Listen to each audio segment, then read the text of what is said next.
नमस्ते। आजको भिडियोमा तपाईहरुलाई स्वागत छ। आजको भिडियोमा चाहिँ म तपाईहरुलाई के सिकाउने छु भन्दा हाम्रो वर्डप्रेसमा चाहिँ थीम कसरी इन्स्टल गर्ने र त्यसलाई कसरी एक्टिभेट गर्ने भनेर म तपाईहरुलाई आजको भिडियोमा सिकाउन गइरहेको छु।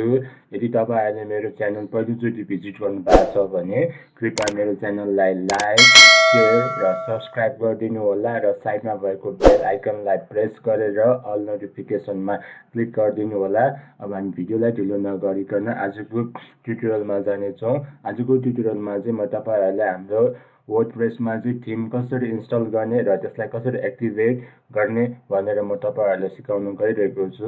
यति बेला चाहिँ म मेरो ड्याशबोर्डमा छु। म चाहिँ के गर्छु भन्दाखेरि म चाहिँ यसको आउटपुट हेर्न चाहन्छु, यसको साइट चाहिँ भिजिट गर्न चाहन्छु। यसको साइट चाहिँ बेसिकली मेरो यस्तो तपाईहरुले यहाँ देख्नु भइसकेको छ र मलाई चाहिँ यो चाहिँ हाम्रो बाइ डिफल्ट थीम भयो। अब हामीले चाहिँ अर्को थीम कसरी सेटअप गर्ने भनेर म त्यो आजको ट्युटोरियलमा सिकाउन गइरहेको छु। अर्को म चाहिँ अब फेरि म ड्याशबोर्डमा आउन चाहन्छु। ड्याशबोर्डमा चाहिँ तपाईहरुले के गर्नुपर्ने हुन्छ भन्दाखेरि यो एपियरेन्समा एकचोटि क्लिक गरेर यहाँ थीम भन्नेमा एकचोटि क्लिक गर्नुहोस्। हाम्रो चाहिँ बाइ डिफल्ट एक्टिभेट थीम चाहिँ यो अहिले भइराखेको छ फर्स्टको र हामीसँग चाहिँ बाइ डिफल्ट चाहिँ 4 वटा थीम चाहिँ वर्डप्रेसले प्रोभाइड गरेको हुन्छ र हामीले चाहिँ अब के भन्छ नयाँ थीम एड गर्नु पर्यो भने चाहिँ सिम्पली तपाईहरुले कहाँ जानुहोस् भन्दाखेरि एड न्यूमा जानुहोस्। एड न्यूमा गएपछि यहाँ चाहिँ अब तपाईहरुले यहाँ के भन्छ थुप्रै थीमहरु यहाँ तपाईहरुले देख्न सक्नु भइसकेको छ। यहाँ तल wordpress.org बाट आएको यो सबै थीमहरु हुन्। अब मलाई कुन थीम राख्नु पर्यो भन्दाखेरि यहाँ तपाईहरुले एउटा थीम इजिली तपाईले सेलेक्ट गर्न सक्नुहुनेछ। म चाहिँ अहिले कुन गरौँ भन्दाखेरि यो गर्न चाहन्छु। यो थीम इन्स्टल गर्नु पर्यो भने चाहिँ सिम्पली तपाईले यहाँ इन्स्टलमा चाहिँ क्लिक गर्नुहोस्। दिन्छ फ्यु सेकेन्ड टाइम लिएपछि यो अब फेरि यसलाई एक्टिभेट गर्नुपर्ने हुन्छ।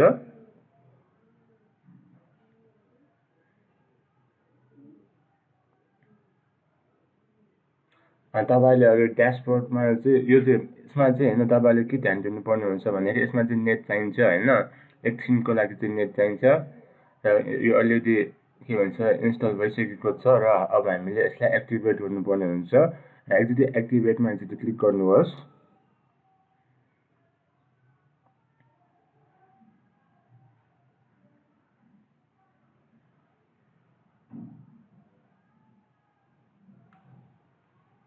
यहाँ भइसक्यो नि त 4 अहिले के भन्छ 3 वटा थीम आएको थियो नि त।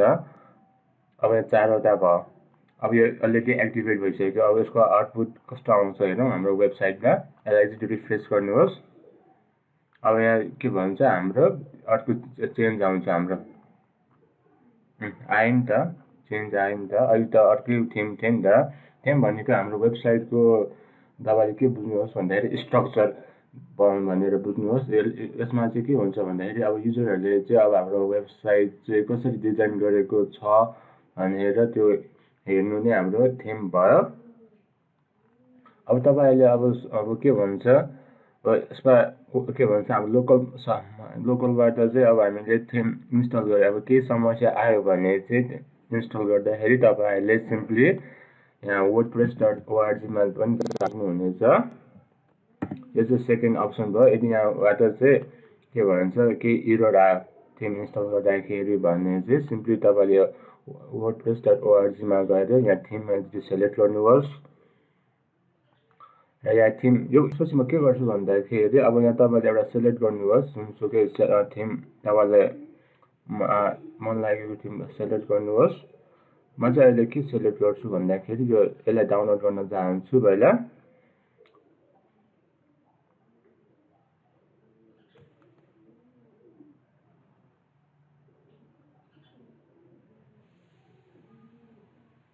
यो चाहिँ डाउनलोड अलरेडी कम्प्लिट भइसकेको छ।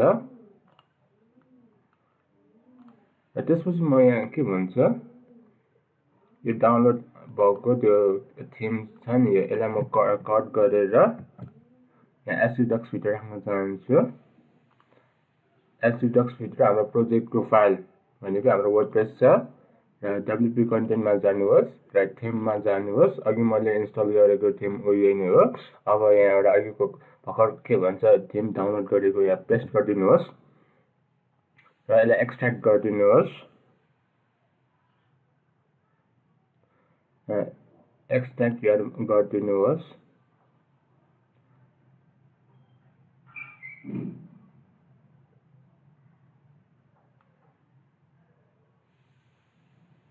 यसलाई डिलिट गरिदिनुहोस्। डिलिट गरेपछि म फेरि ड्यासबोर्डमा आउनेछु। अब फेरि एकचोटि यहाँ रिफ्रेस गर्नुहोस्। अब यहाँ 5वटा तपाईँले थिम देख्न सक्नुहुनेछ। आयो नि त एउटा थिम। अब यसलाई एक्टिभेट गर्नुहोस्। कस्तो चाहिँ आउँछ हेरौँ।